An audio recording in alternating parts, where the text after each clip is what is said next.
CJP versus BJP. जानते हैं कि सीजेपी और बीजेपी की क्या क्या चुनौतियां हैं, क्या क्या समस्याएं आने वाली हैं, और सीजेपी और बीजेपी में क्या अंतर है, और पब्लिक उसको किस नज़रिए से देखती है।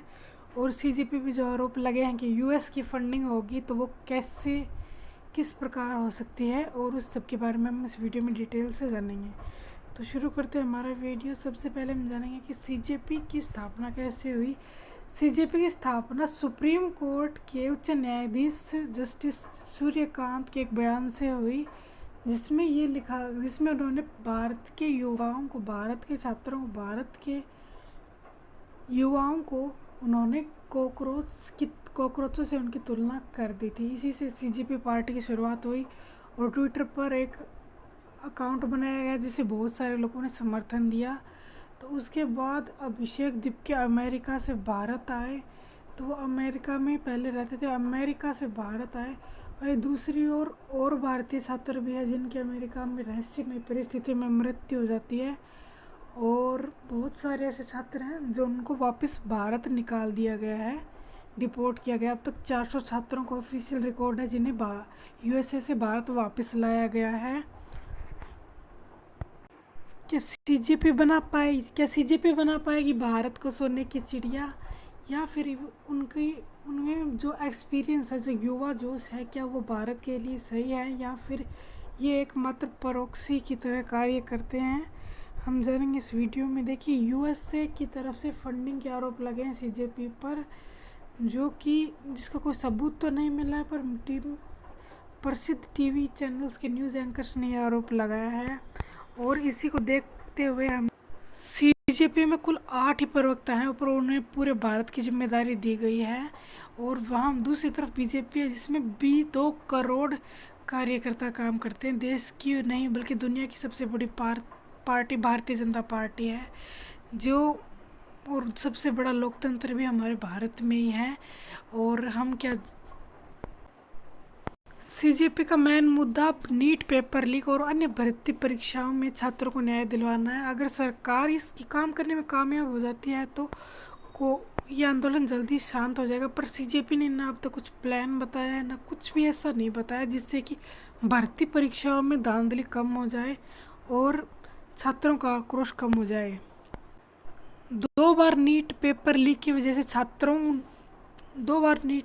के आक्रोश को देखते हुए शिक्षा मंत्री श्री धर्मेंद्र प्रधान को इस्तीफा देना पड़ गया, और अब उनकी जगह एक ऐसे नए शिक्षा मंत्री को लाया। पहले शिक्षा मंत्रालय कभी था भी नहीं, तो अभी देखना कि बीजेपी के लिए बड़ी काफ़ी चुनौती होगी कि क्या वो इस मुद्दे को सॉल्व कर पाएंगे या नहीं, और पब्लिक के इंटरेस्ट है वो किस पार्टी के साथ है, ये सब जानने के लिए हम आगे देखते हैं।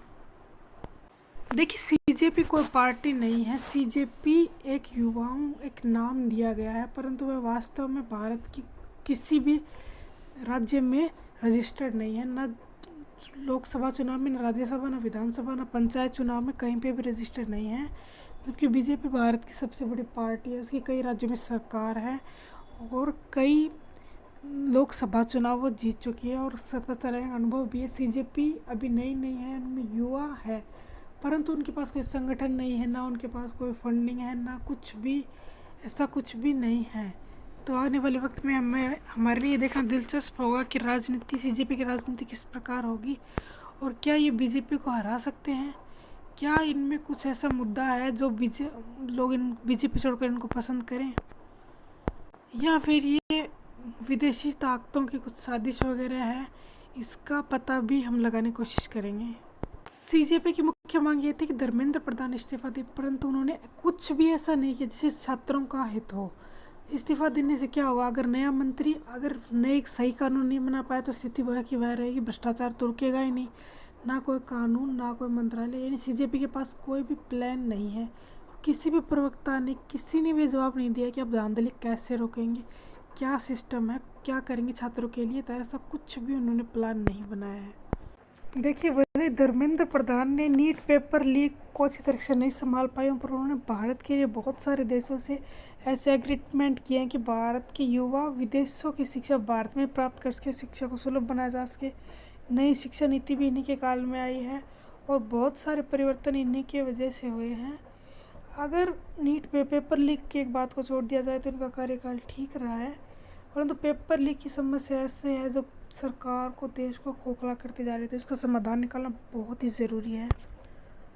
देखिए, छात्रों पर लाठीचार्ज करना पब्लिक की दृष्टि में सरकार को कटघरे में खड़ा कर देता है कि सरकार उनसे बात करे, उनसे समझाइश करे या और कुछ भी कार्य करे, पर लाठीचार्ज करना तो वो एक क्रिमिनल पर हो गया, क्योंकि न्याय की मांग पर लाठीचार्ज करना ठीक नहीं है।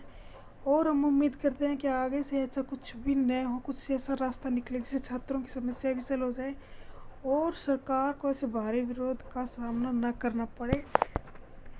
आगे एक ऐसी वीडियो देखने के लिए हमारे चैनल को लाइक और शेयर सब्सक्राइब करें। छात्रों की आवाज़ भी हम उठाएंगे। हम सामंजस्य की बात करते हैं जिससे देश का भी भला, जैसे सोनम वांगचुक कहते हैं कि भाई छात्रों के हित में ही सभी का हित है और युवा ही देश की पहचान है, युवा ही देश का भविष्य है। Thank you so much.